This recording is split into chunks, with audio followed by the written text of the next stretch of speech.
Jerry is representing the Federation of Condo Associations. Hi, I just wanted to really thank the Government Fund and thank all of you for carrying it so much to keep our island beautiful again.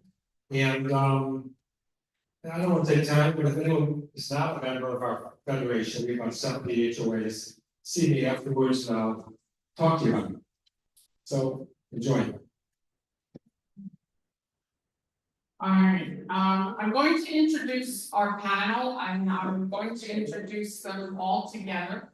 The format that we're going to do is I'll do the introductions, the panel will speak, and then we'll do Q&A. We have a lot of questions that have been sent to us already. If there's cards on your table, if you have other questions, you can write them out and just bring them up here.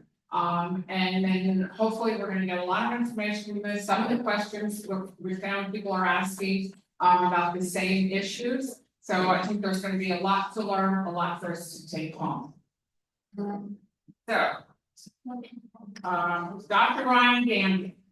Dr. Gandy received his PhD in Masters of Science in Mariculture from Texas A&M University and his Bachelor of Science degree in Marine Biology from the University of Charleston. His 15 years as a research scientist and research administrator with the Florida Fish and Wildlife Conservation Commission afforded him the opportunity to be involved with the development and management of scientific programs focused on research, monitoring, stakeholder engagement, citizen science, providing fisheries management advice and restoration of shellfish resources across the state. This experience has afforded him a broad and forward-looking perspective on how to effectively utilize resources to develop innovative projects that aid in the adaptation of natural resources to the changing landscape of Florida. As a 20-year resident of Sarasota County and a fifth-generation Floridian, Dr. Gandy coordinates SPEP restoration and research initiatives, ensures our work is informed by current science, and communicates bay-related information to the program's stakeholders and scientific partners. Armando Uvito.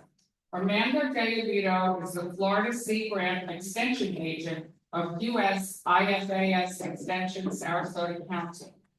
His extension program focuses on the Florida Master Naturalist Program, living shorelines, mangrove best management practices, sustainable fisheries, marine resource conservation, marine debris prevention, and water quality quantity. Armando received his bachelor's degree in marine sciences with a minor in chemistry from the University of Mobile's Latin American campus and his master's degree in marine resource management from Oregon State University. Armando received a Fulbright scholarship as well as several other competitive scholarships such as the Hatfield Marine Science Center's Maney Markham Research Award from Oregon State University, and he was a global fellow at the Duke University Marine Laboratory. Armando is also a PhD student at the Wildlife Ecology and Conservation Department at the University of Florida. His research focuses on shark behavior and population structure. Ashley Ellis. Ashley is a residential horticulture agent and master gardener volunteer coordinator in Sarasota County. She has dual expertise in the studies of wildlife ecology and horticulture. With a profound love for the natural world from an early age, she has spent her life fascinated with the interconnections between living organisms and their environments. As an agent, Ashley promotes sustainable and environmentally friendly gardening and landscaping practices through native plant education and landscape design that supports local wildlife. Ashley is dedicated to the pursuit of knowledge and the preservation of our natural world, inviting others to join in the effort to protect and cherish the beauty and diversity of our environment. Forrest Hecker. Forrest is the Florida-friendly landscaping community educator for Sarasota County's UF-IFAS Extension and Sustainability Department. An FNGLA certified horticultural professional, Forrest previously worked as the outreach coordinator for Peace River Botanical and Sculptural Gardens. A longtime resident of Florida, Forrest loves the tropics and everything you can grow only in Florida. Personal interests include growing vanilla, cocoa, coffee, and other tropical edibles. On a professional note, areas of interest include edible landscaping, landscaping for wildlife, and landscaping for pollinators. Highlighting the benefits of trees and working towards a greater urban biodiversity of specimen trees is another professional goal of Forrest. Fun fact, Forrest was named after the rainforest, not the movie. Work in horticultural and environmental protection. Welcome to our very esteemed panel.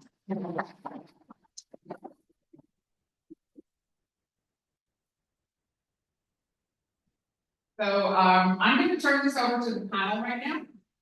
They are all going to have something to say, something to impart with us, and then we'll go into the Q&As. Hello, Ryan Gady, with the Sarasota Bay Estuary Program. One of the big focuses of our programs is on the preservation and conservation within the estuary and doing restoration projects, looking at water quality and those sort of things.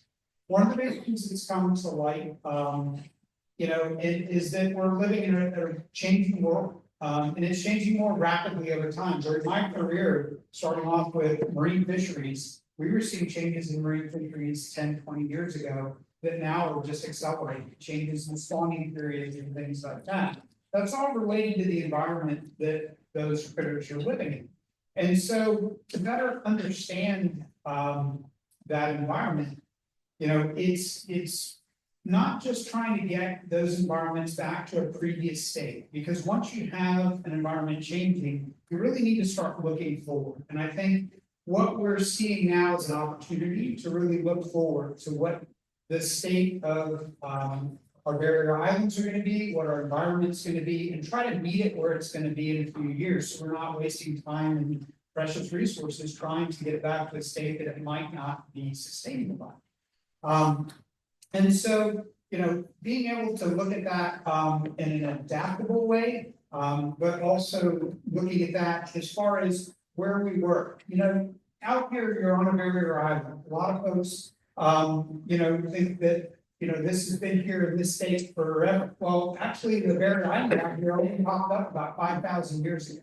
And the nature of these barrier islands is such that it is changing on a regular basis. Now, Sarasota has had, and this region really has had the luxury of multiple decades of relatively calm weather. I mean, you talk to a lot of folks who've been around here their lifetime, and you might remember a hurricane here, a hurricane there, but in the past decade or a little bit more, we've had that more frequent weather come through. But not only the big storms, because those are always the memorable ones, but just our background environment.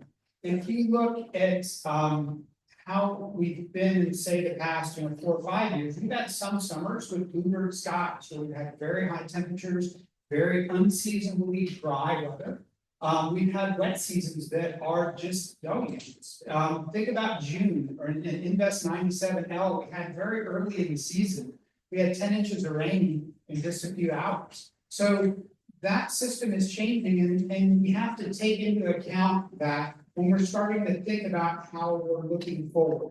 And I know everybody's really concentrated on what we plant, but it also goes down to how we use natural features to protect our hardened infrastructure that we have. I think there's some really good examples in this community. When Catherine asked me to come out and just take a look, I came out and started looking around, and for me, I've been through lots of hurricanes. I grew up in South Florida. I've helped my family, other family members recover from storms. We've lost some houses to storms in the Keys. So I kind of know the rhythm of these things. And as I see it, after you get through that initial shock and your initial trying to figure out just the financial side, the big part of it is, how do I get this back to what I love?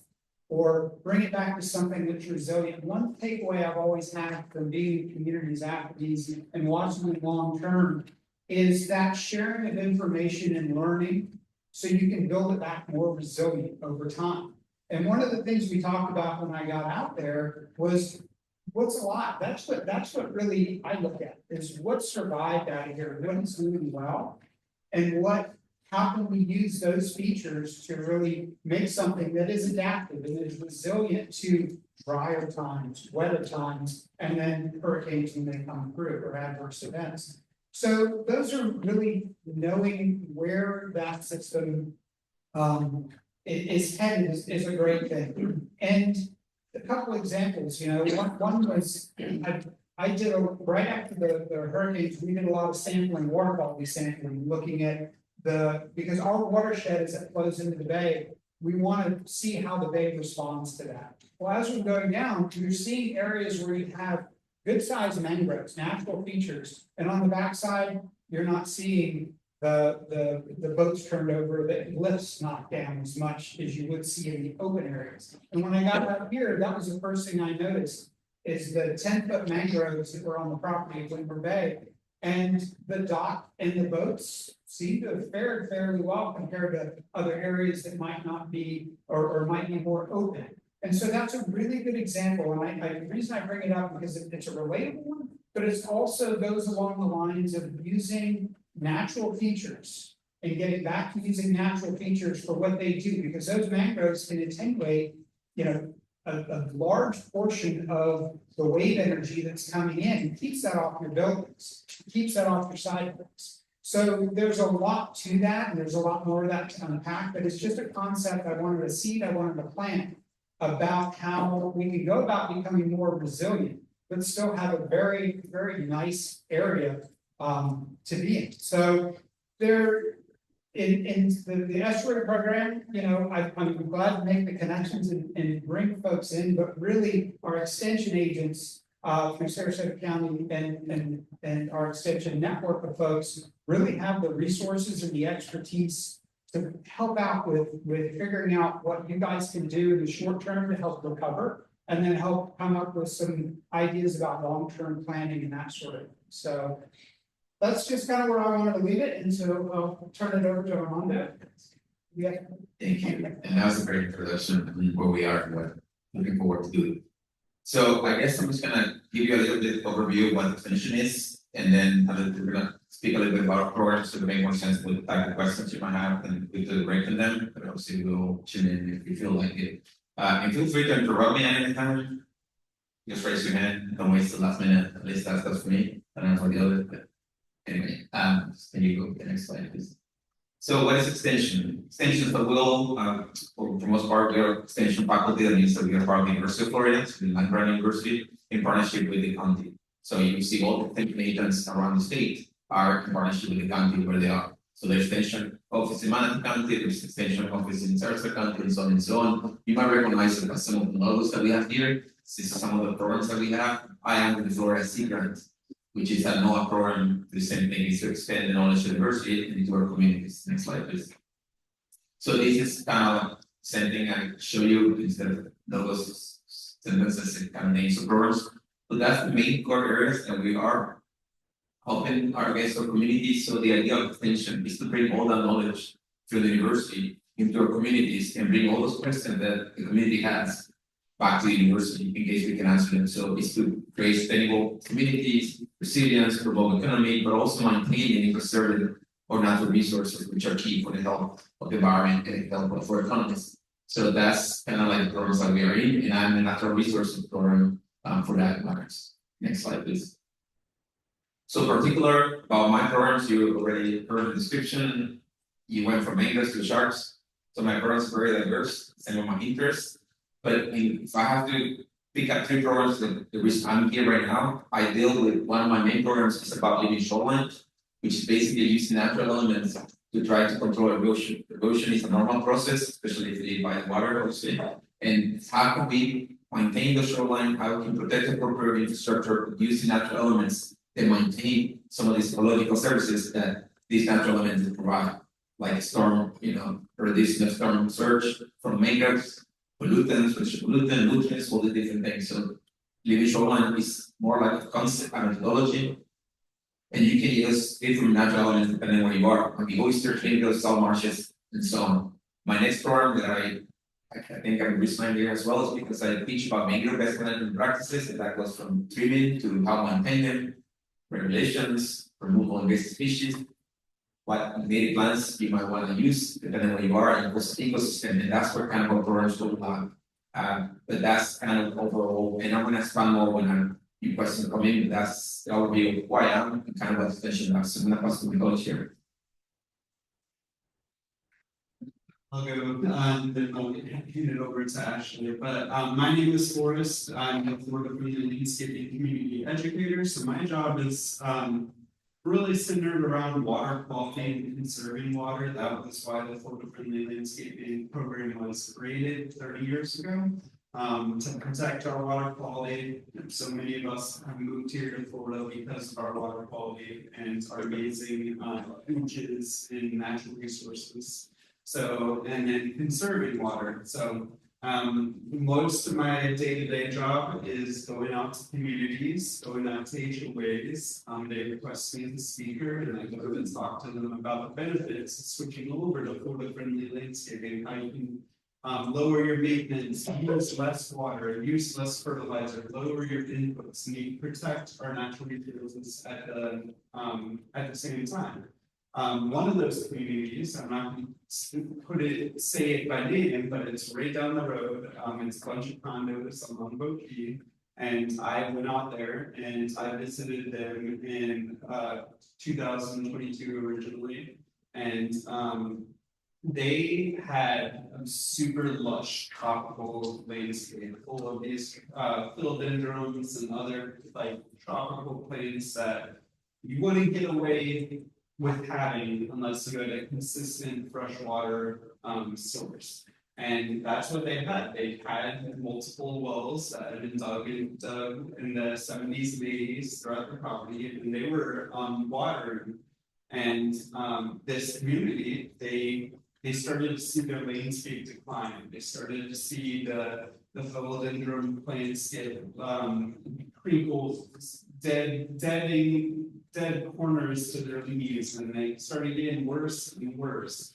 And they thought it was the lack of water, so they had just started watering more often. And what had happened to that community was their wells were facing saltwater intrusion. There was getting saltier and saltier as we've been pulling more and more groundwater. It's actually changing the pressures underneath the aquifer, and it's letting seawater seep into these aquifers. And so coastal areas in particular are facing this problem, and I basically talked to them, and I'm like, right now you're basically getting your water for free from the aquifer, but you're seeing that it's getting saltier, and there's no way to really re-drill new wells to fix this problem. Your best bet is going to be able to put in salt-tolerant plants and things that can take this supplemental salty water. And that was, and I've given them a plant palette. I've done research. We've given them resources that help transition like that. And I'm sure after these major storm events, that with all of the salt water that was deposited by the wind and by the surge, that their landscape was decimated. All the things that hated salt is probably all dead. And hopefully the things that they put in, I haven't been able to visit, that were better for salt tolerance have survived. But I will say that these surge events, they're so powerful, and even our many of our native plants aren't going to be able to take being soaked and absolutely flooded with salt water for extended periods of times. So that is something that we see, is that some of our hardiest trees, southern live oak trees, which are considered to be highly salt tolerant, quite a few of them that don't look like they're going to come back. And even though their lifespans are measured in hundreds of years, these storm surge events haven't been common enough to give them enough resilience to it, like the things that are gonna take these storm surge events is very limited, but it is, we've been learning, like, being out here. Seeing the things in people's landscapes that have survived, seeing the things next to them that haven't, and we're learning and we're trying to provide the best recommendations that we can. Great, thank you, Forrest. So I'm Ashley Ellis, and I'm the residential horticulture agent and the master garden coordinator for Sarasota County Extension. And prior to working for Extension, I worked for Sarasota County in the Environmental Protection Division for about 9 years. And I did coastal permitting, so I'm familiar with barrier islands and I'm familiar with the types of issues that folks struggle with in these spaces. So with my degree in wildlife ecology, my style of gardening, I went to more like functional landscapes. So the reason I chose these images up here, I always like to look at what things used to look like before we kind of altered our environment. So I regularly use the Sarasota County GIS website, and it's pretty cool. There's a lot of information that you can find on that mapping tool, and one of them is looking at these historic aerials. So as you can see on the left-hand side, this is the very south end of Longboat Key. The black and white image is from 1948. So this was before a lot of our development had happened. So on the right-hand side, we're looking at the same location in 2023. So the black and white photo, you know, we have a lot of natural communities that were on this barrier island. So you might have heard of things called coastal dune systems. Those are areas you're going to see on the beach side. And then as you come up to the spine of the island where your road is, oftentimes you will find sort of maritime hammocks. You can still see some good examples of that. I'm more familiar with the Sarasota County area, but on Minnesota Key. So before you transition into the Charlotte County area, the south end of Minnesota Key has some really great examples of this coastal hammock. It's those beautiful live oak trees and cabbage palms as you're driving along the road. So a lot of that has been obviously impacted over time.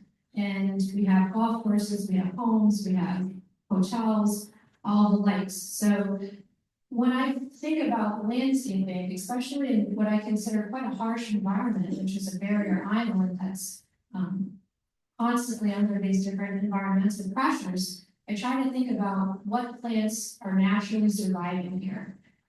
What remained after the storm, what looks great, and how can we incorporate those into our landscapes to help save us, you know, the effort and the time and the money in constantly trying to get things to survive that maybe aren't adapted to this area. So this here is a cross-section of a barrier island. What I like about this is it kind of, I'm assuming there's a lot of folks from different places on the island in this road. So some of you may be on the north end or the south end, maybe you're on the beach side, maybe you're on the intercoastal side.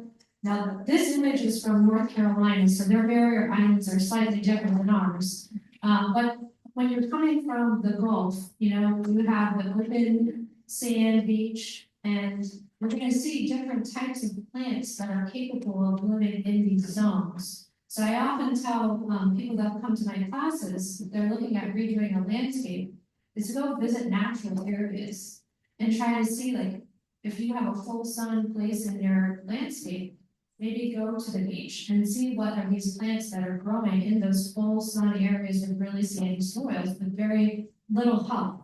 And then think about incorporating some of those into your landscape. As you kind of head towards the left of the slide, that's that maritime forest. Now we've lost a lot of that because it's also a very desirable place to build. It was the highest spine of the island. So we lost a lot of that urban canopy, that shade. But then transitioning to the bay side, here in North Carolina, they have a salt marsh, but in our area, we have usually mangrove fringes. So I'm gonna pass the mic over to Armando and have him go through this infographic a little bit. Thank you. And one thing to remember is that these places are dynamics, just like we heard before. these are going to move, these very islands, we have left them because we built on them, so a lot of them, can you go back to the? So a lot of times the sand dunes, we lose into time because we colonize another type of vegetation, and the most stable part of the Fair Islands would be the maritime forest, which is again, one of the more imperiled parts of Fair Island because it's where exactly people built. In that graph, we'll go to the next slide, the salt marshes which will represent our mangroves. So mangroves and salt marshes are pretty much very similar in what they do and where they're located. They are normally in the less impacted or less high dynamic part of that island, but they provide some services. They absorb energy from waves and storm surge and wind, almost the same that mangroves and salt marshes, and we do have some salt marshes in the area.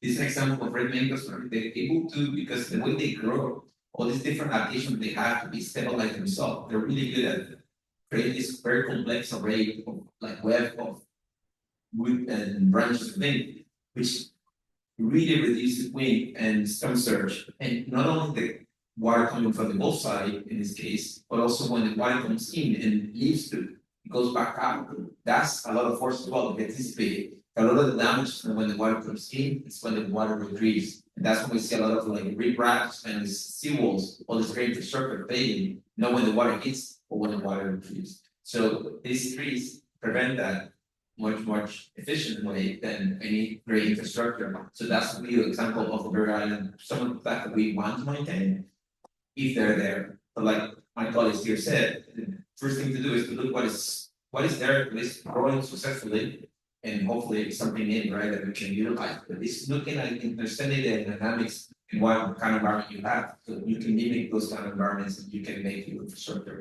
your properly stronger. And we'll talk more about the technical things about mangroves, but that's just a little quick infographic. And you can go ahead any web browser and type Google mangrove tank, and you'll see they do this wave tanks with mangroves, so you can see behind the mangroves how they really reduce some surge how they act. But all these plants all together, that's what make that a very resilient. Having the most of those representation or different type of actors you might have, that's why make it very stronger and if it shows there I do nothing Okay, so thank you for those of you that submitted some questions through the registration. We read through them, we have some responses. I think a lot of the folks in this room will have similar questions, so our plan is to kind of just go through those. But after reading them, we kind of thought of what are the big points that we want to recommend folks. So these are coastal landscape considerations. So the climate and site conditions, right? This is going to be the first step of designing any landscape, no matter where you are, thinking about what are your site conditions. So on this barrier island, we really do have to be aware that we have what I consider environmentally sensitive areas. So that's going to be the dune systems, that's going to be the mangrove shorelines, any wetlands that you have. Now, what you're doing in and around those areas may be a different answer or response from us than what you may be doing in your parking lots, in your condominiums, or in your home landscape. So it is important to understand that, I understand there are some impacts that I was reading in some of these comments of vegetation on the beaches and what can we do about that. It's a very specific situation, so not everything that we're going to recommend today may apply to your situation, which I'm happy to talk about after the presentation. Something to think about here as well, in Florida, most of our coastal soils are sandy, right? We don't have a lot of organic material in our soils. We're also quite alkaline. So those things obviously affect plant health and vigor. So using Florida-friendly plants and using native plants that are adapted to these environments, which we can help you with that plant selection list, they're going to have a higher chance of survival in those types of conditions. And because we have very sandy soils, the leaching ability of our soils is quite high. That's why if you've ever heard of fertilizer bans in the summer, that's why the state has those in place, and a lot of municipalities do, because if we're putting a lot of fertilizer on when it's the rainy season, that nutrient can be leached out through these soils, and it's going to percolate into our natural waterways and into the Gulf, and then we have algal bloom issues like tide, things like that. So there's a lot of questions about salt, right? That was a lot of questions that we received was, how do we handle the salinity in our soils? And we're gonna get into that in a little bit more detail, but just know that because we have these sandy soils and that high leaching content, that having fresh water go through that will help to leach out those salts over time. It's not gonna hold and trap them forever. Another thing to consider is if you're within an eighth of a mile of a saltwater coast, you should be considering having a salt tolerant landscape because of the aerosolized salt. So even if you're not directly on the water, I think this is even kind of a smaller distance than it should be, but you should be thinking about salt tolerant landscaping. And then palm and tree care is quite important. So the picture that you're seeing on the right-hand side, these palms, these are an example of what not to do. And we see it happening all over the place. It's called hurricane cutting. These palms are over-pruned. And we just met with a condominium the other day that was looking for some financial assistance to beautify their entryway. And we noticed at this condominium that all of their palms were hurricane cut. And then come to find out it cost them $9,000 to do that. Well, that $9,000 could have been spent to put into, making their entryway look a little bit nicer, but they didn't know. They were told that, by this company that was how palms are to be pruned. And what our research has found is it actually makes palms more susceptible to loss in storm events because their fronds are how they feed themselves, right? So if we're removing green, healthy fronds, we're limiting that palm's ability to feed itself and already a kind of nutrient-poor soil system. And then they have one main growth sphere, and if that gets damaged in a wind event, it could still be standing, but the palm is going to be dead once that sphere is gone. So when we start to remove too many of those fronds, we're leaving that open for damage. So you're reducing its ability to take up nutrients, and it also, whenever we're not feeling well, we're going to get sick, right? So then that's when we start seeing more diseases moving in, pest pressure and things like that. So the protocol or the suggestion is to remove only brown fronds. This is an easy thing to remember there. And then a lot of the ornamental palms in our area, they do require special fertilizers with micronutrients. And we do see that a lot of things that are coming into our plant clinic. So our master gardener volunteers in our office run our plant clinic, which is a place that folks can come in, they can call, they can email pictures, various plant and landscaping questions, and we'll connect you with information you need to help with your issue. So we'll see a lot of nutritional issues in palms, and so it is important to know what types of fertilizers are needed to keep palms healthy, and we can help you with that. And then using a certified arborist. At our plant clinics, again, after these storms, we're getting a lot of folks very concerned about, should I remove this tree? Should I keep this tree? And really a certified arborist is someone that has a lot more education and how to care for trees. Their goal is to keep trees. That's what's going to keep them in business. Their goal is not to remove trees. So they're going to do everything they can to make sure that your trees are healthy and pruned appropriately. And we can help you with connecting with certified arborists as well. And then also another consideration living in a coastal landscape is wind tolerance, right? And so I was curious because a lot of our resources will tell you when you look up a plant what its wind tolerance is. I'm like, okay, so what does it mean to be wind tolerant? And what I found is that it's between 50 and 70 mile per hour winds is wind tolerancy. So if you look at a category 1 hurricane, 74 to 95, that's kind of to the point of we have to be realistic, right? About what plants are going to be able to tolerate these major storms. So it's still important to make sure that we're putting in wind tolerant plants, trees specifically, but just keep in mind that when you're having major storms, some things are just not going to do well, but that's where working with certified arborists really helps to make sure that your trees are healthy going into these events. Yeah. When it says overpruned, here. Excuse me, one second. We want to connect with on Zoom. Oh, Thank you. Two questions, Paul, when you said it overproof, you're saying it's brown, it's okay to take out, right? Brown, so what was overproof there, did they have green going another direction that they cut, is that what? Yeah, so if you could see the pile that was underneath these palms, you can see just all green fronds, just like a bank of them.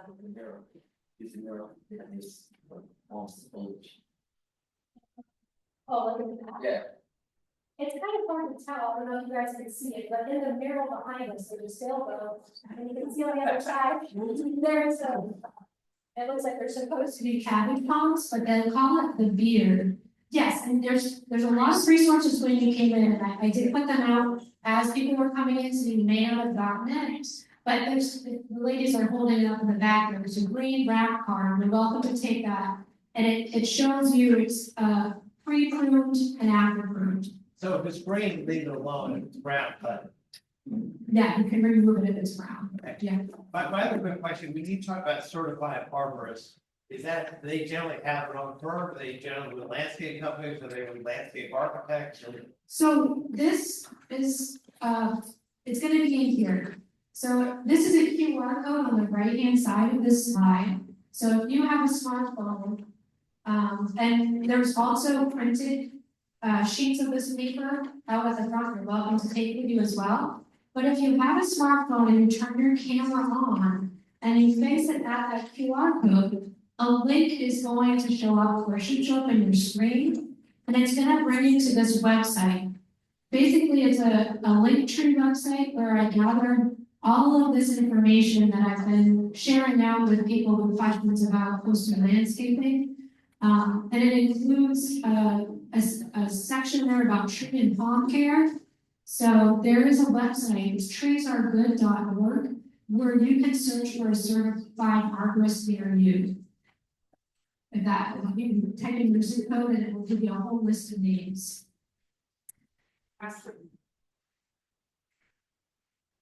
Very quick, a question came in from Zoom. When is the best time to trim palm trees? Is there a best time?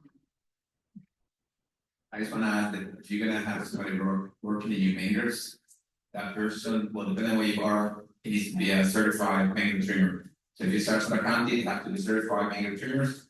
If they're outside, some counties have their own jurisdiction, some of them have to follow FDP, so they have to be somebody who's actually officially classified as a mangrove trimmer, professional mangrove trimmer.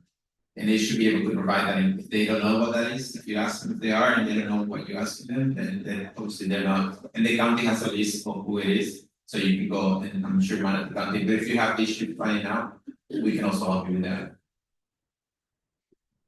So to answer the question about the palm pruning, in my opinion, it's kind of challenging, right? What I've observed now in this role that I'm in and getting these requests from HOAs, it's kind of a challenge for you guys in the way these landscape contracts are set up.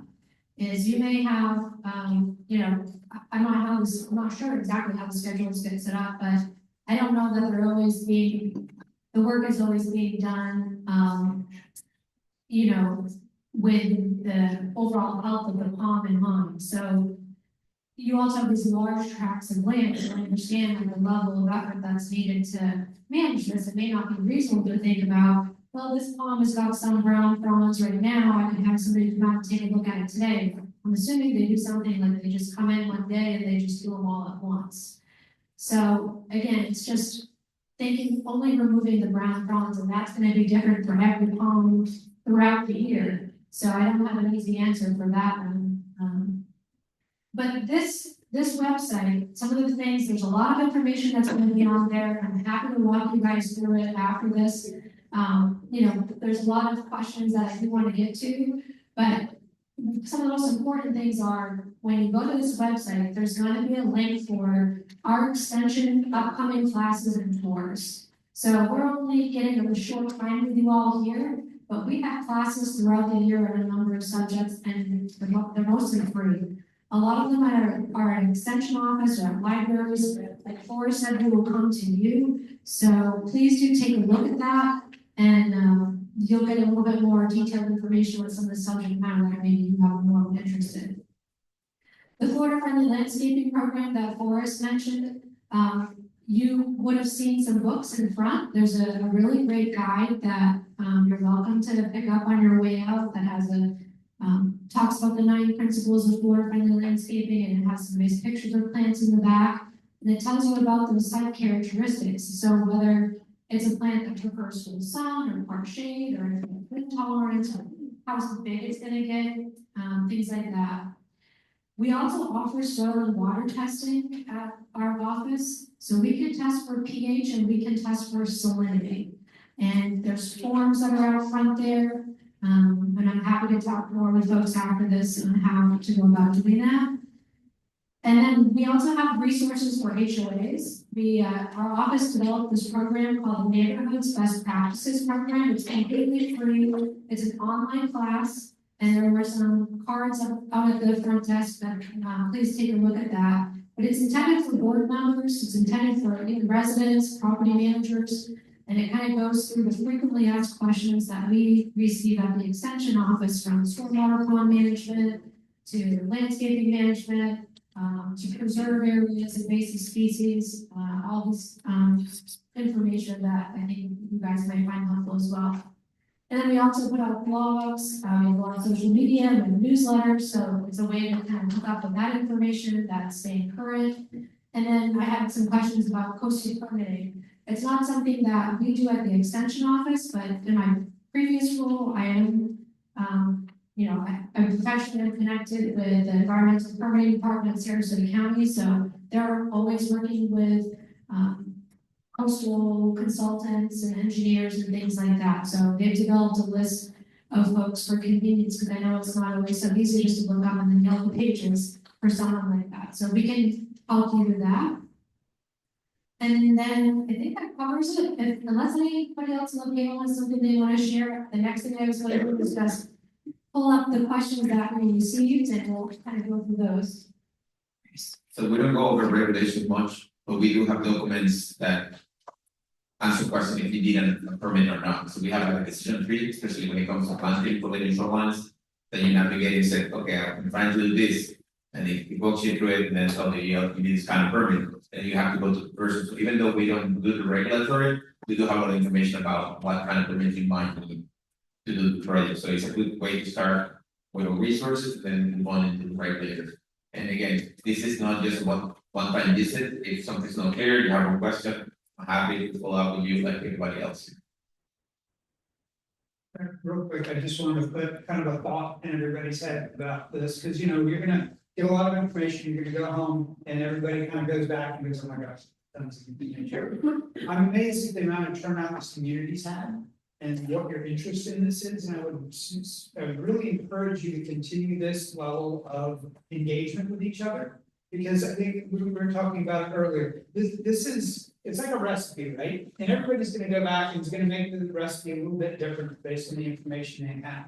But if the base of that recipe is good, and you learn from everybody in the room who's doing a little bit better, what environment they're in, that communication amongst yourselves and crowdsourcing of information can really help you along the way. So I just want to encourage that as you each individually learn and share out with the local group, then come back together and try to share with this group. Because as a community, you can really make a lot of strides by communication, whereas as individuals we tend to get overwhelmed. So I just wanted to put that back out, because this is a lot.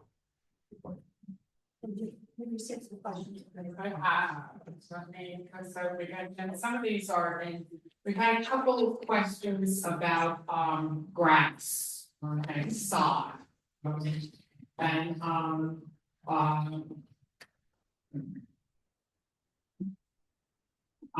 so one of the questions, and I just want to go through these and address them, was, what are your thoughts on grass or sod and, you know, the use of it in a lot of private and public areas?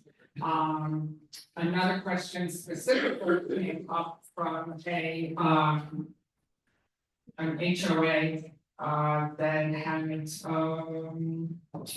50,000 square feet of grass. And, they want to replace it since the storm and what kind of ground cover. And then these came through, with all the sand piled on the grass, should it be taken out and sod put in, or is there a possibility grass will eventually come back? And I think that's about it on the grass questions.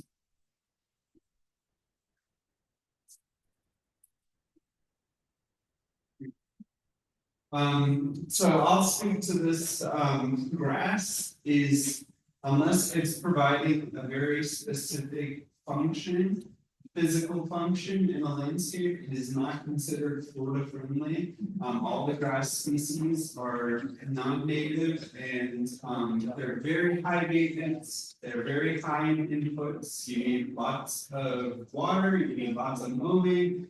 You usually need a lot of fertilizer, especially if people wanting to be green through the dormant period, which is right now. So, what the University of Florida and Florida Friendly Landscaping recommends is that if it's a high traffic area, if there's people actively recreating in that area, kids are playing, there's dogs being walked, then grass is serving a function and it might be worthwhile to keep it in those areas. But as aesthetic, as having it in huge swaths of green grass as just a landscape choice, it's a huge money save. You might not realize it because you might not realize alternatives, but you're using tons of fresh water, you're using tons of fertilizer.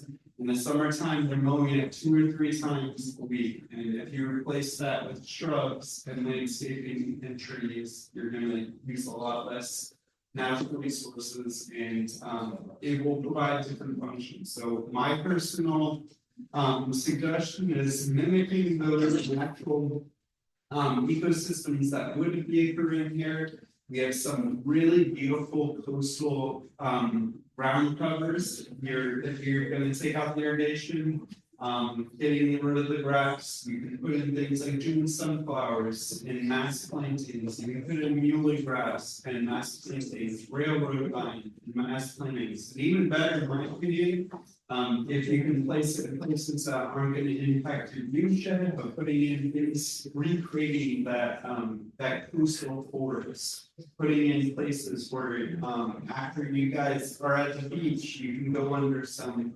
native coastal hammock trees and retreat from the heat and enjoy the different types of ecosystems that should be present on these islands. And just to add to the grass question, one thing that I see a lot because I get called for both to visit properties to look at erosion issues and the great infrastructure. But the majority of this grass that you see, you have a seawall, riprap, and the grass all the way to the edge. It's supposed to have a buffer zone, and these grasses, what they're doing, they're not absorbing the water the way they do, they're not releasing pollutants, they might accelerate the failure of the seawall or riprap because they're not meant to be stronger over time, meant to weaken over time. So having that kind of ground cover before your seawall or riprap behind it, it will make the infrastructure stronger, it will reduce the pollutants, reduce the use of water, and make the property stronger as well. So that's another thing to consider as well when you decide to move away from grasses. That will help whatever you have already there. Plus, when they do the cutting of the grass, those people normally go into the water when they're next to the water, and that add nutrients to the water, which then they can, imperil the water body that it is in. So that's another thing to consider as well. So that works. And we can repeat the question if you want at the beginning, Mike, so you don't have to run back and forth. We'll repeat the question. One more thing, on for wells, right? I live in South Venice and most of our community is still on well and septic. And you'll hear from folks that, they don't maybe mind having to water more than they should because they're not paying their water bill. But what you do have is you have a pump, you may have an electric bill, so you are still paying for the use of that water. Just something to consider, it's not necessarily free. Oh, I just wanted to ask you more, as we do, just give a general idea of how much more expensive are we talking about the ground? There are, IFAC's documents that break down the different types of landscaping styles and, how much like maintenance and inputs they're taking in. Grass, I believe, like, they're like, I think it's like a quarter acre or something, but if you switch over from grass to, perennial woody shrubs that, you're gonna be saving, I think, like around 12,000 gallons of water in irrigation. So especially if you are on city water or county water, that is a substantial amount of money, you can get up there. And, the other thing is, like, it's hard just talking about the different sizes, but there you are.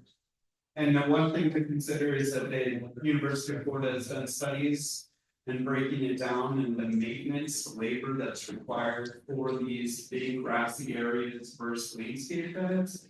It's a little bit more skilled labor to be weeding, but they find that it comes out to around the same main power over time for these landscape beds versus grassy areas. Thank you. And Forrest, what you have listed under alternative salt tolerant ground covers, everything listed under there should do well on Longboat Key. Is this project for where we are right now? Yes, one thing I will like to, I do wanna highlight is that, again, these storm surge events are not relatively common. And, like, for example, dune sunflower, this is a plant that exists right on the beach. You see it in our dune systems. It has some pretty yellow flowers, it's leaves around. But it did not take the storm surge well because it is such a short-lived plant, it just reseeds. So that is one thing to consider is that these plants, while they're very salt tolerant, they're polar barrier islands that, some of them are gonna die in storm surge event, but they should come back, while others, like the Kunti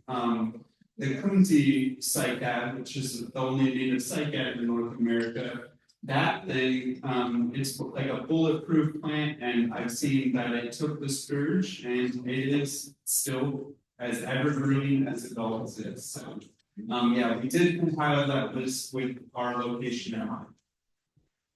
Can we ask everybody, if you're not asking a question, can you please keep your voices down? It's really echoing in the chamber. It's hard to hear the speakers, please. Thank you.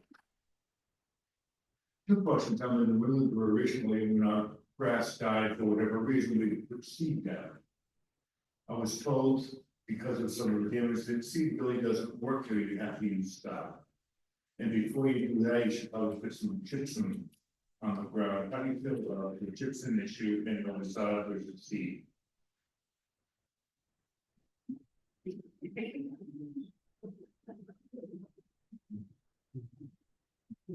I will say, I'll speak to the seed part and then I'll let Ashley speak to the gypsum part, but yeah, seed, most of the seed mixes aren't gonna be really formulated for our species of the grass. You're not gonna go out there and find like tons of St. Augustine seed.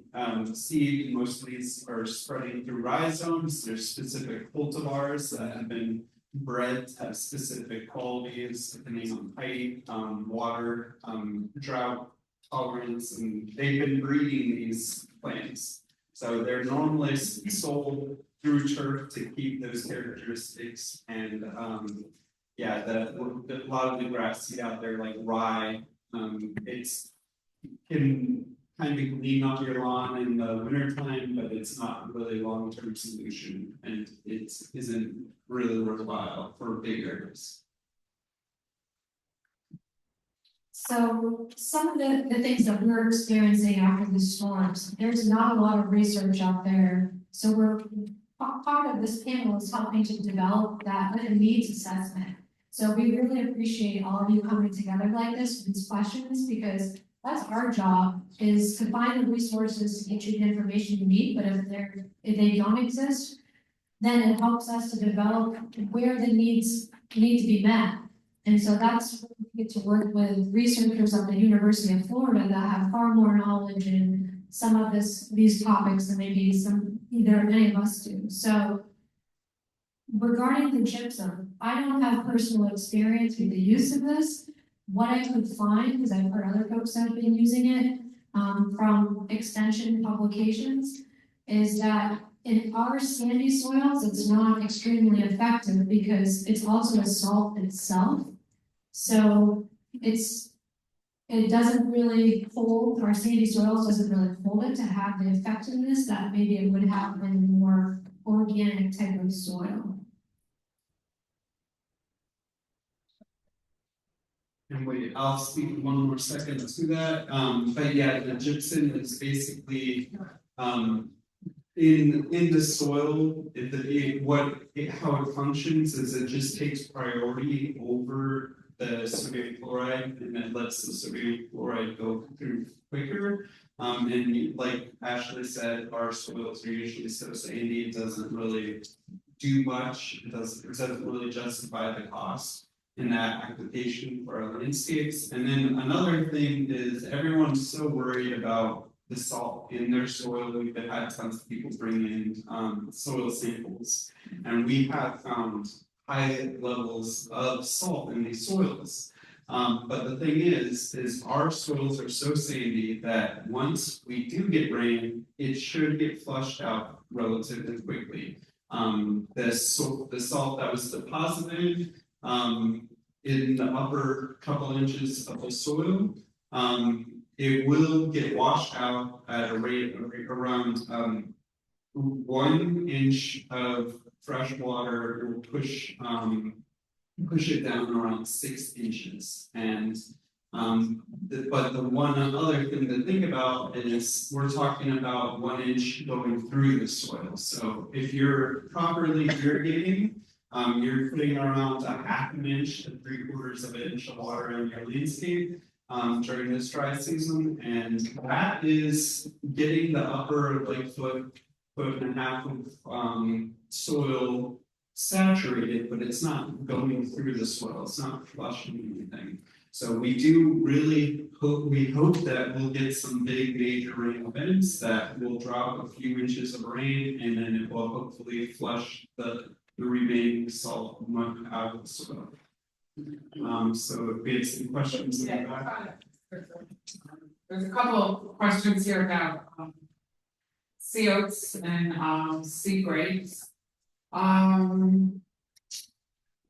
live at Islands West. We have no berm or beach vegetation. We have beachfront pool and grass area. This one's back in grass. Does Longboat Key plan on doing any restoration of sea oats and sea grapes along the beaches on the islands? I think that's going to be a question for Longboat Key. Okay, I don't know that our panel knows what. Living directly on the Gulf, is there a height of sea grapes that benefit the coastal environment? My condo lost most of the dunes, also most of the sea grapes. Is there an agency that can help? How do we go about dune restoration? I'm going to speak a little bit about the sea oats and sea grapes, just the functionality of them and some of the way they, I guess, interact. So the sea oats are great because they are stabilizing the sand dunes. They have a strong rise and they're actually protected. So that's what we want in there because they colonize the sand dunes, stabilize the sand dunes, and allow all the plants to grow. So sea oats need to be there. Sea grapes are also great plants. They actually have seed mangroves, so they stay in mangrove areas and you see in sand dunes.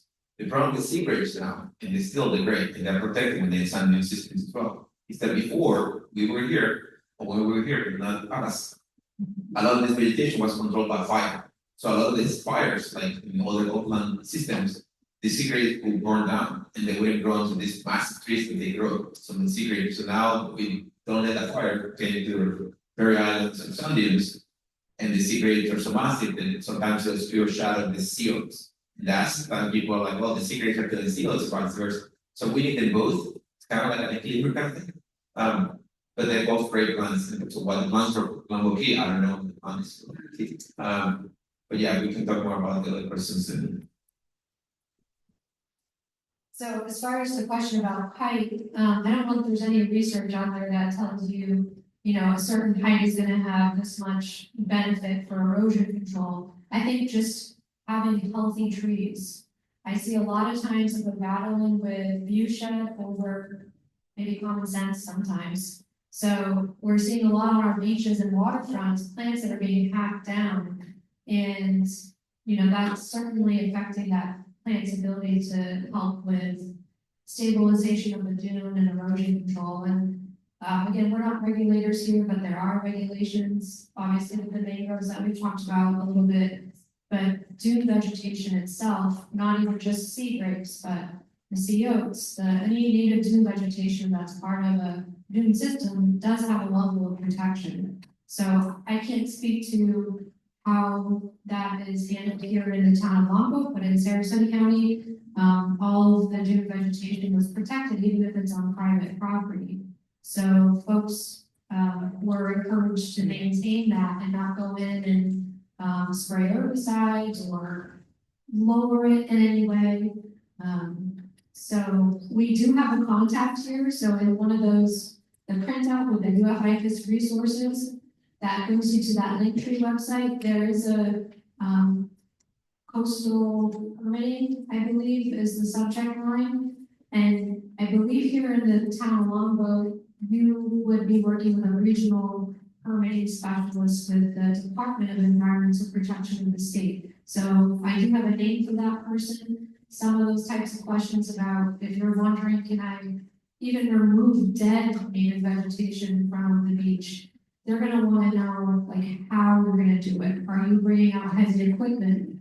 You know, are you gonna, even moving sand around likely needs to be reviewed by that state office. So if folks have questions, like they can see me after and I can give you that person's name, but that's likely gonna be the best contact.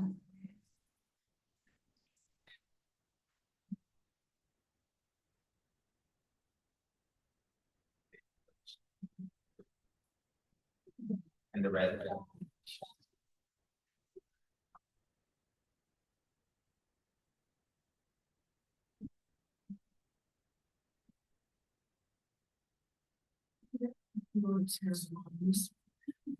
And North Carolina, it's a barrier island like we are, but it's constantly moving. Paris itself is known as the most hurricane town in the whole world, not just the country, the whole world. And I've been there through some of that. And one of the things that North Carolina seems to do, or seems to be natural there, is seagrass on the dunes and Gaillardias, I think they're called. It might be rudbeckia, but I think they're Gaillardias. And they grow wild there. And therefore, dunes are protected in North Carolina. You cannot climb the dunes except where there is an established path. And I was wondering how much we really are like that, because we did not move to North Carolina to Hatteras, which was our most favorite place in the world. Instead, we came here to Sarasota and got bombed out. So my question is, how similar are we to North Carolina? Can you answer this?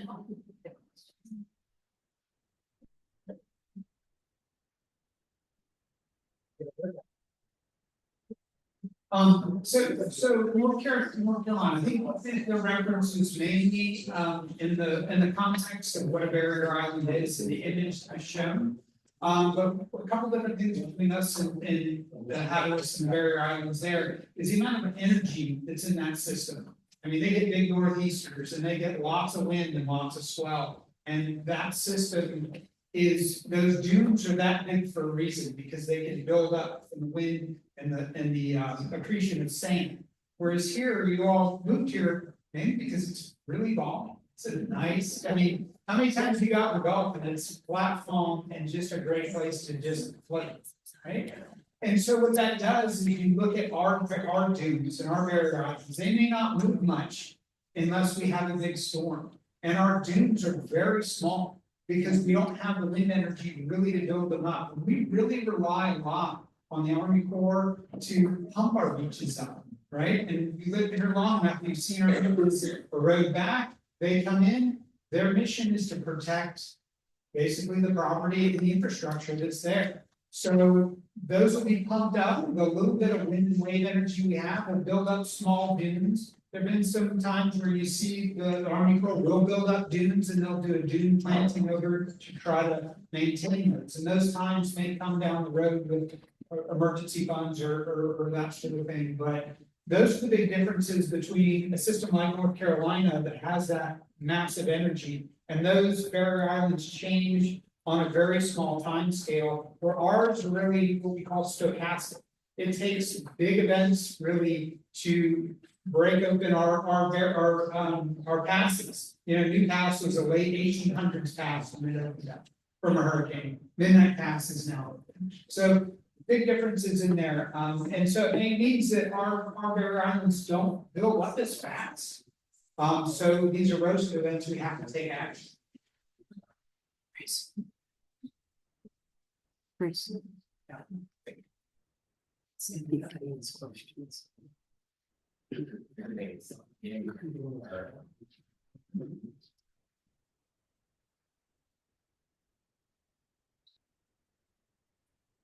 Hi, good afternoon, Jeff Steen, Seaplace. First, hats off to Jan for such a terrific and timely presentation. We really appreciate it. And secondly, happy holidays, everybody. I have two questions. The first one is that at our property, which is one of the largest Gulfside properties on the island, we lost not most, but about half of our banyan trees. And we are learning more and more about the non-native banyan tree, but the thing is that the majority of owners on our property are very fond of the banyan tree. And we have a licensed horticulturist full-time on our property, and we've also spoken to at least one who will remain nameless at the IFAS. And I just wanted to say that we're receiving kind of conflicting information about, let me just say, the advisability of trying to replace completely down banyan trees with new plantings. And I'm not going to ask you on the legality of that. We've received different opinions on that, but I'm really asking whether any of you can speak to the Gulf side of this island, Longboat Key, where banyan trees have been for some time, to replacing them or replanting them. Any thoughts on yes or no advisability? We need the mic. Oh, we have one mic. Yes.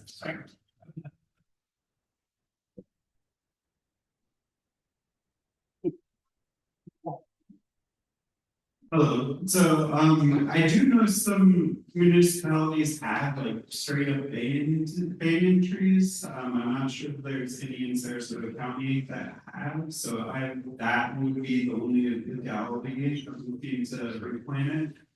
We do have two native ficus species, so like the banyan tree term is really kind of, there's many things that people call banyan trees, and they're all ficus, and there's quite a few of them.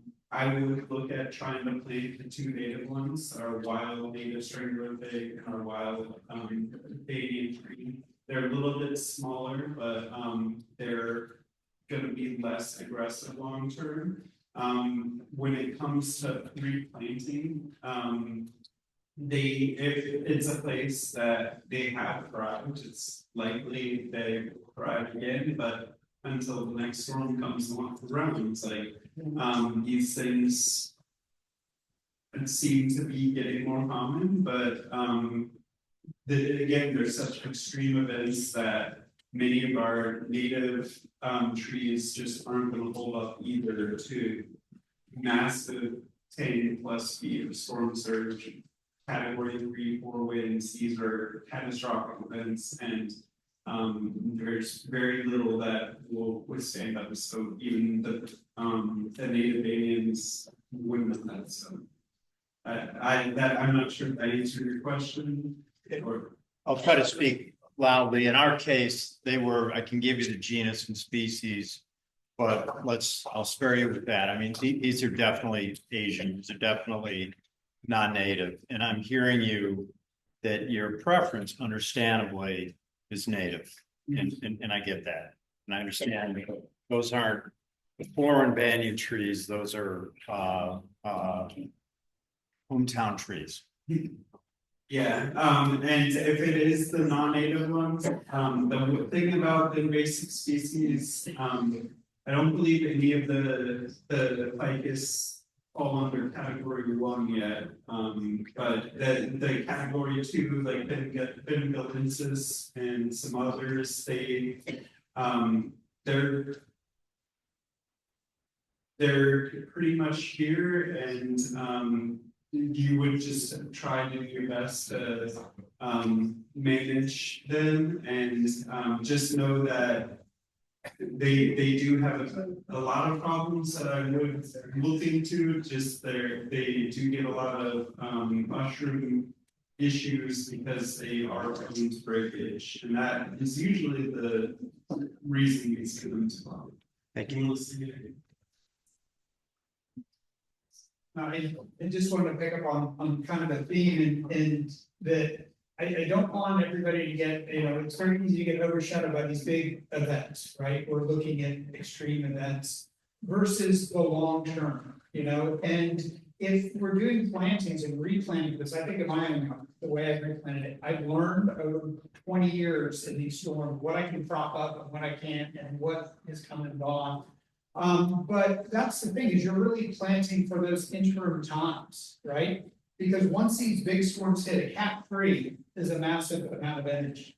And it's going to be a massive, anything above that, I mean, we look at the bigger storms, you start worrying about buildings at that point. You start worrying about major infrastructure. So when you're planting landscapes, one thought is that you can have your show trees and things like that, knowing the risk. And that's what it is. It's a risk that you take with anything you do. But coming up with an idea, and the reason why a lot of the native plantings are nice is if you plant a majority of that landscape, a lot of it is going to withstand these extremes we're going through in the interim periods. It's going to look good, but it also fills in and saves a lot of money. But you can also put in show trees, or the more large scale trees if you want, and it's an acceptance of that risk. Because once we get above in those wind fields, all bets are off, even for a lot of disease. I have one question that came. I'm sorry, I don't mean to interrupt. I had one second question, if I may. Okay, because we have about 10 minutes. Yep, it will be quick. You mind? By the way, that was very well stated, and I appreciate it. My second question, which has been touched upon twice, is the restoration of our dunes. I understand that's not why we're here today. My question, and by the way, MC Place, we had fantastic dunes. They did their job, and they really protected our property, and we were sad to see them go, they're decimated. Do any of you folks, or does the IFAS program have anything online that would be a user-friendly resource or contact person for HOAs and condominium associations to contact to take advantage of the state and regional programs that we've been told exist to cooperate with to get the dunes restored? And you might, I wanna answer that because this question came across. And there might be that information on the QR code that we did about, any grants or resources. So, yeah, on that QR code, there is gonna list a lot of grants that are available, what their dollar amounts are, what their limitations are, if there need matching or otherwise. But I did wanna just highlight again that dunes are protected, you're not supposed to be going into them, you're not supposed to be planting in them. But if you want to benefit them, some things that you can do is at the areas adjacent to them, you can put dune plants, the dune plants that you really want to see show up in that natural area. Because what we put in to our landscape usually shows up in the natural areas, so that's why you want to avoid the invasive non-native plants, and instead you want to put in a lot of photo-friendly plants, and even better, put in native plants. So if you put like things like seaside goldenrod, if you put things like dune sunflower in the areas adjacent to the dunes, you'll be more likely to see them show up in the dune systems without breaking any law and not really improving ecology. Yeah, just basically, whenever people first said, as I say it all the time, I see so many non-native plants in the dune system, making the dune system very weak. A lot of ornamentals, like the one lockdown, the half flower, all those that they're using for landscape are those properties, and they're actually competing with some of the endemics plants that we have in the dune system. So I echo that. So, And one thing I wanted to say as far as restoring dunes and those sort of things, that's in that process, and I think our municipalities will be addressing that at some point as they start restoring the beaches. You know, the folks that I talk to at city and county levels, they're just getting their their feet under them and getting the parks up online and getting a lot of the resources from the FEMA and others to really start addressing these. So I would anticipate plans for those will be forthcoming. It's just we're not at that point yet, because then you're talking hundreds of millions of dollars in damage to to our beaches to be able to get in there and restore them. So I would keep an eye on it. One more question. Did they have their hand up? No, it's now.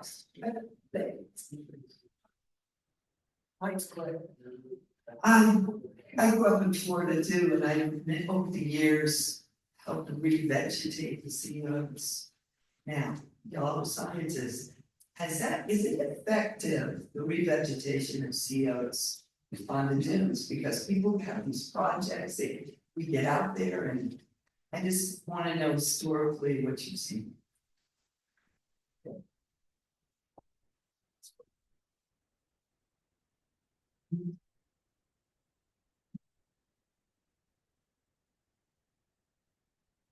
in Saratoga County, we have a partnership with parks and beaches. We have worked in restoration some sand dunes and COs, and they work. The problem is this system so dynamic that a huge storm comes, you might lose that. But so that's why understanding part of the ecology of these systems is important, because even those sand dunes are meant to move and they colonize and be able, so having healthy pockets of this vegetation. And by pockets, I mean it's still connectivity to them, that having also, it's like having multiple saving accounts, right? Or kind of thing, or whatever analogy you want to put it. So it's important. Some of them will fail, it's nature that are meant to fail. But yeah, they are to be successful and they're important. But they are permitted, right? So you need to work with the agency and to work with local municipality. And HOAs can do this if they approach their local governments and say, hey, we want this to store, what are your plans? And we help. Because a lot of this need labor, a lot of them volunteers, driven by volunteers. So there's a lot of ways to get involved as well. One more question. One question I have, because someone asked online if the garden club in particular could provide a list of what vegetation plantings, whatever, survived during the storm. My understanding is that sort of depends on where you live. What survived where I am might not be what survived out on the beach. So as opposed to an overall list that's You know, I've got to kind of walk around and look and see what around us has survived. Does that sound reasonable? One thing I would say, use the master gardeners, yes, use the resources, because a lot of people might see something that made it, and might not be the best thing that people made, right? A lot of invasive species that we have are very opportunistic, and they just thrive in this degraded environments, and we don't want to see them. So just because we made it, it might not be the picture. So if you don't know what the plan is, get with me, get with Forrest, get with Ashley, right, go to the master gardeners desk, and we can help you with that. Yeah, that's a good start to see what is making it. Should be there, shouldn't be there. I want to run through real quick while we have a little bit more time.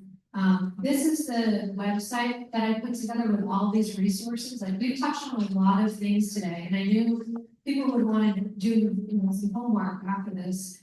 So that QR code is going to bring you to this website, and you can click on these different things and try to categorize it so you can easily find what you're looking for. But here's the extension from Sarasota County Extension Office, upcoming classes and tours. Understand you have Manatee Extension Office as well that you can pull on for help, and we work with regularly as well. This is where you're going to find the resources for HOAs, including that neighborhood best practices online course.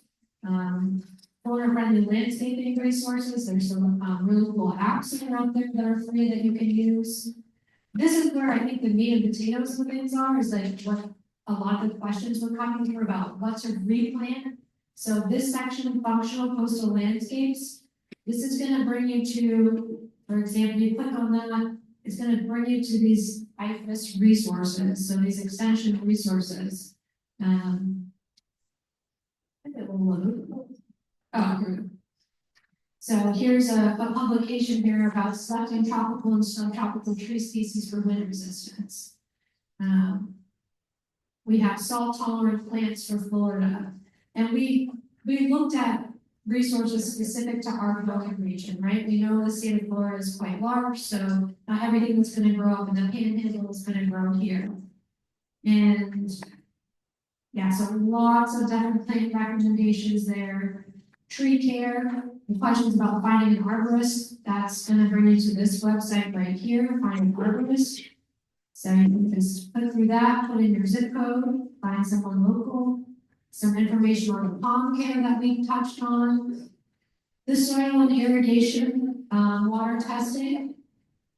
This brings you to the forms that you need to fill out, and it gives you the instructions on how to collect the soil, the water sample, and where to bring it. Like I said, at our Sarasota County Extension Office, we're off of Clark Road, east of 75 at Twin Lakes Park. So it took us about 45 minutes, an hour to get here.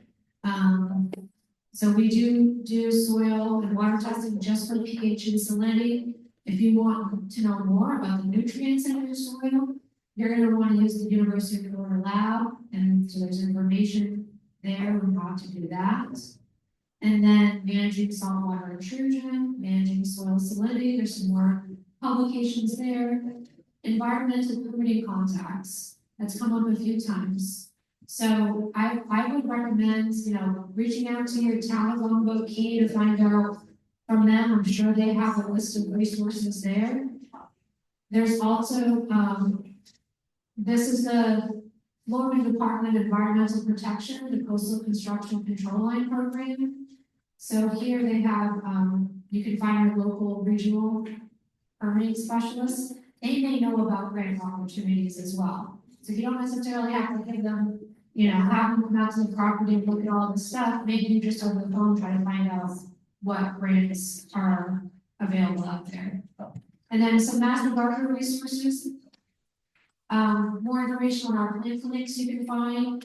And also, we do demonstration garden tours. So at our Twin Lakes office, we have demo gardens, which is put in a coastal garden, because we know this is something that we're getting a lot of questions from. So we do a monthly tour, they're free. You can look for when they're coming up, and welcome you to visit those. We also have them down in Venice. I know it's kind of a hype for folks here, but it is a nice coastal garden where you can get information about the right plant in the right place. And then lastly, native plant nurseries, if you're having trouble locating some of the material that we've recommended, you can go to this website and look for a native plant nursery near you. We're fortunate in this area that we do have a few of these that have great selection, so.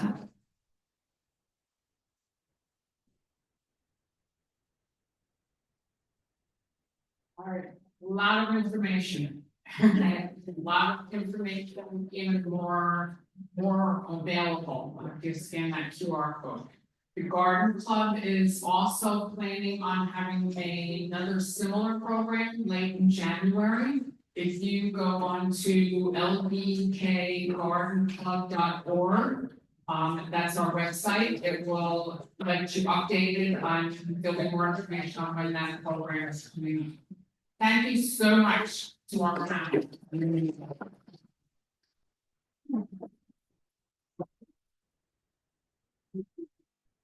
We appreciate all the information that you brought to us. There were some questions, we didn't get to all the questions, but a lot of them were answered in the information. And thank you, Madam City, for putting this together.